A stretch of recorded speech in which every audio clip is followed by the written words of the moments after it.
Oi pessoal, tudo bem com vocês? Espero que sim. Aqui é a professora Suziele Varenga e no vídeo de hoje a gente vai fazer a correção das atividades de História do segundo ano, referentes então à última semana do PET volume 2. Vamos lá então? Essa semana 4, ela continuou falando um pouco sobre o período regencial, adentrando então no período do segundo reinado e nos fatores que levaram à proclamação da República. A proclamação da República ela não foi plenamente debatida, né? Na verdade, nem o segundo reinado, só cita, né? A questão aqui é que todas as explicações, as leituras, elas são muito superficiais, elas não substituem uma aula presencial, né? Mas a gente vai tentar um pouquinho aqui. Bom, período regencial, vocês já sabem que ele foi de 1831 a 1840, então ele durou 9 anos. O segundo reinado foi de 1840 a 1889, quando houve um golpe militar e a monarquia chegou ao fim no Brasil, sendo a família real expulsa do Brasil e proclamada a República, que é o sistema de governo que a gente tem até hoje. Nesse primeiro texto aqui, existe de forma bem sucinta, bem resumida, algumas informações sobre o período regencial, depois o fim do período regencial com o golpe da maioridade, quando Dom Pedro II foi colocado no poder sem ter alcançado os 18 anos e depois, de forma muito breve, falou sobre o período de governo de Dom Pedro II, um período de certa estabilidade, onde não houveram revoltas internas, por assim dizer. Houve a Revolução Praieira, que gerou assim, um enfrentamento maior um pouco no território. Houve os conflitos externos com a Inglaterra, né? Assim, um desencontro de opiniões, uns embates entre Brasil e Inglaterra, mas que depois foi acertado, vindo a fazer várias leis que aboliam gradualmente a escravidão, mas o conflito internacional, o conflito externo mais proeminente nesse momento, que mais se destacou nesse momento, foi a Guerra do Paraguai. E depois fala então que na década de 1870 as ideias republicanas acabam se espalhando, se expandindo pelo país e a partir dessa década tem início uma crise do sistema monárquico no Brasil. Então eu fiz um resumo para os meus alunos, tanto do período regencial quanto do período do segundo reinado e a crise do sistema monárquico, deflagrando na proclamação da República. Então, creio eu que esses resumos vai ajudá-los. Vamos para as atividades introdutórias. Elas não são aquelas atividades mão na massa que a apostila geralmente falava, mas são 5 questões baseadas, fundamentadas no texto anterior. Então, por que será que as regências revelaram-se um período turbulento e anárquico? Bom, gente, período regencial, como vocês já sabem, a gente tem uma regência quando o governante, por algum motivo, está impossibilitado de governar. Por que o governante, por que o monarca dessa época estava impossibilitado de governar? Porque o monarca era Dom Pedro II, né? No futuro ele foi chamado de Dom Pedro II, até então ele era chamado de Pedro de Alcântara, mas porque Dom Pedro II ele tinha 5 anos. Então é impossível uma criança de 5 anos governar um país, né? Por isso foi preciso trazer regentes, escolher regentes, escolher governantes provisórios, por assim dizer, que governariam até o monarca atingir a maioridade. Então, por que o período das regências foi um período de turbulência e de anarquia, de bagunça, de confusão? Segundo o texto, porque as medidas descentralizadoras adotadas permitiram desmandos locais e revoltas violentas em muitas províncias. Olha, gente, o período regencial ele esteve nas mãos de brasileiros, tá? Políticos brasileiros que num primeiro momento falavam que queria descentralização do poder, que queria que as províncias tivessem mais autonomia, mais liberdade política, mais liberdade para tomar decisões próprias, sem depender tanto do governo central. Só que quando eles adotam medidas mais descentralizadoras, dando um pouco mais de poder para as províncias, os setores da aristocracia provincial acabam meio que abusando do poder, gerando muitas revoltas populares. Então, foi um período turbulento porque ao longo de 9 anos foram várias as revoltas que ocorreram no Brasil, revoltas que duraram anos, algumas delas, e que foram difíceis de serem reprimidas.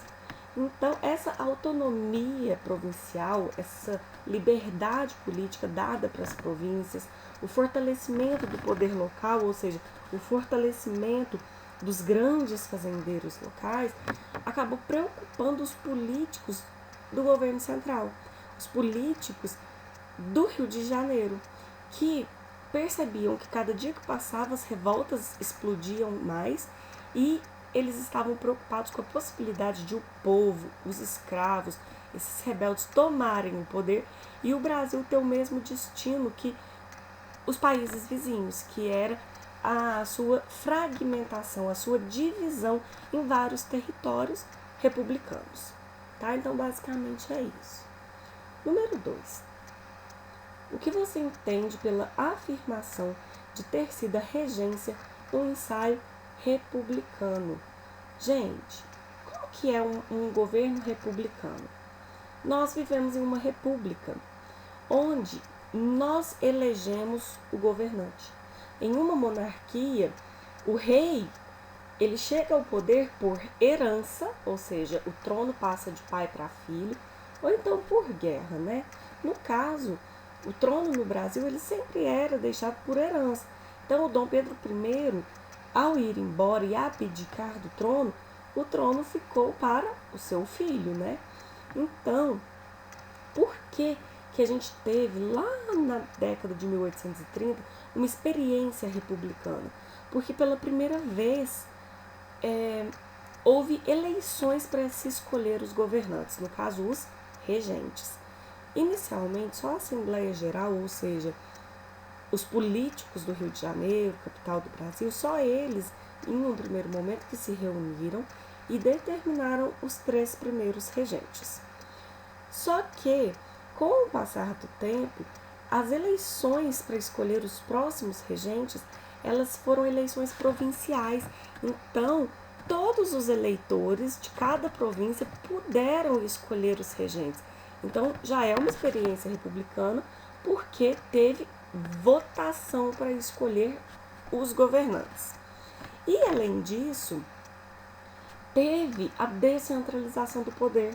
O governo central deixou de dominar todo o poder nesse momento e deu mais autonomia para as províncias. Essas foram as grandes experiências republicanas. Então, autonomia para as províncias, por mais que não era 100% de autonomia, mas já era um grande passo, um grande avanço, e eleições para regentes. Número 3. Qual foi a solução utilizada pelos regressistas para colocar um ponto final no período regencial? Gente, eu não sei se eu concordo muito com essa questão aqui não. Por quê?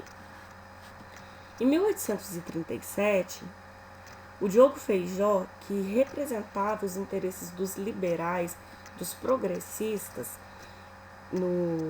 na política, né? Ele era o regente lá em 1837, ele estava cada dia mais sem apoio político e sem conseguir pôr fim às revoltas que eclodiram no país. Então, sem apoio político e sem meios de reprimir essas revoltas, ele acabou renunciando. Então, os progressistas, os liberais, saíram do poder e os regressistas pessoas mais moderadas, mais conservadoras, né, os políticos conservadores, chegaram ao poder e começaram a dominar tudo através do Araújo de Lima. Acontece que desde que os liberais saíram do poder com a renúncia do Diogo Feijó, eles começaram a tentar arquitetar um plano para eles voltarem para o poder. Então, o primeiro passo deles foi tentar uma aproximação com Dom Pedro II, convencendo ele de que ele já tinha condições de governar, que desde pequeno ele estudava para ser governante, que ele teria auxílio de quem ele precisasse. Então, com o passar do tempo, eles foram incutindo, colocando na cabeça de Dom Pedro II que ele podia sim governar sem ter 18 anos.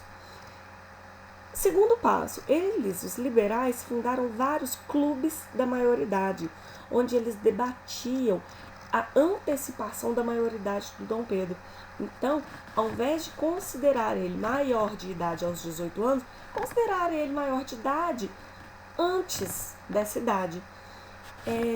E aos poucos eles começaram a fazer propaganda popular através desses clubes, onde eles conseguiram o apoio popular. A população começou a enxergar Dom Pedro como a solução para os problemas. Então, os liberais, eles já tinham a aceitação de Dom Pedro II para governar, tinham o apoio popular e começou uma pressão nos regressistas. E aí, vocês vão ser contra a maioridade de Dom Pedro II? Por quê? Vocês não querem que ele governe? Então vocês estão contra o monarca? Isso é um absurdo. Então, os regressistas, eles acabam aceitando a antecipação da maioridade do Dom Pedro II porque eles não tinham o que fazer. Porque se eles se colocassem contra isso, eles seriam vistos como opositores, como oposição, e seriam tirados do poder.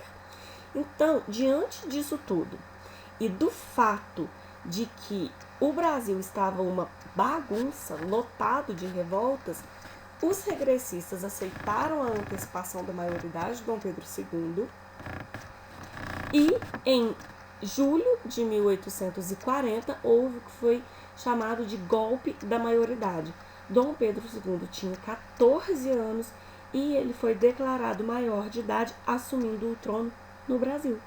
Então, os regressistas acreditavam que só o monarca conseguiria reestabelecer a ordem, pondo fim, então, às revoltas, e manter o poder e os privilégios nas mãos da aristocracia rural. E, para não perderem o poder e não serem vistos como inimigos do monarca, eles apoiaram, então, o golpe da maioridade. Número 4. Por que somente após a Guerra do Paraguai o exército teve sua importância reconhecida? Olha, o exército brasileiro, ele era mal formado até então, não tinha dinheiro suficiente para comprar armas, tanto é que toda batalha que se tinha que pedir dinheiro emprestado para a Inglaterra para financiar os custos da guerra, dos conflitos. Os soldados não tinham experiência, não tinham treinamento suficiente. E quando a Guerra do Paraguai foi deflagrada, quando o Brasil declarou guerra ao Paraguai, a gente não tinha muitos soldados. E para engrossar as fileiras do exército, os escravos foram chamados. E houve a promessa de que aqueles escravos que fossem para a frente de batalha seriam libertos. Além disso, esses escravos eles foram chamados de voluntários da pátria. Eles iam por vontade própria para defender a pátria brasileira, tá? Mas então eles foram por vontade própria, mas acreditando que eles receberiam sua liberdade, sua alforria. E também vários senhores, vários proprietários de terra, vários senhores de escravos, para não enviarem seus filhos, eles fizeram acordos enviando escravos. Então, por exemplo, não estou falando que é certeza esse número, tá? Variava dos acordos. Então, meu filho foi convocado para a guerra. E eu não quero que o meu filho vá, porque, ele vai morrer. Então, para que o meu filho não vá, eu vou ceder 20 soldados. Então, ao invés de eu mandar uma pessoa, eu estou mandando 20 para compensar a ausência do meu filho, ok? Enfim, a guerra, ela gerou muitas mortes, mas ela foi muito mais prejudicial para o Paraguai, porque devastou o Paraguai, devastou a indústria paraguaia, matou quase todos os homens adultos do país, restando apenas mulheres, crianças e velhos. Enfim, foi péssimo para o Paraguai a guerra. E após essa guerra, o exército, ao retornar para o território brasileiro, ele voltou com muito prestígio. E os soldados começaram a perceber que eles foram essenciais para aquela vitória. E a partir de então, o exército começou a ter mais consciência, passando a reivindicar melhores soldos, ou seja, melhores salários, porque eles ganhavam muito mal, principalmente os militares de baixa patente. Eles exigiam participação política, porque eles estavam excluídos dos trâmites políticos, e eles exigiam o fim da escravidão. Afinal, né, gente, vários escravos morreram ao lado deles, receberam a promessa de alforria, e eles achavam injusto o negro continuar passando pela situação de escravo, por uma situação completamente degradante e humilhante. Então, a importância do exército foi reconhecida por causa do prestígio que eles conquistaram com a Guerra do Paraguai. Quais seriam as razões da queda da monarquia e da proclamação da República? Número 5, então. Foram várias as razões do descrédito da monarquia. A monarquia, ela tinha o apoio da Igreja Católica, mas ela começou a perder esse apoio da Igreja Católica em 1864, quando o Papa Pio IX determinou que todos os maçons fossem expulsos da Igreja Católica.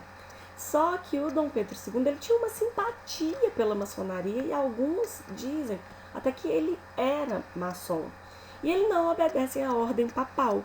Mas 2 bispos do Nordeste obedecem à ordem papal e expulsam maçons, religiosos maçons da igreja.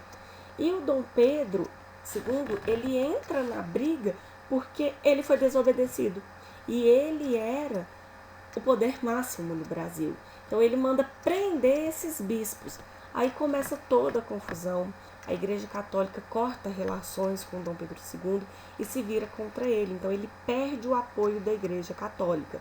Então essa foi a questão religiosa que fez a monarquia brasileira perder apoio e começar a meio que subir o degrauzinho para acabar.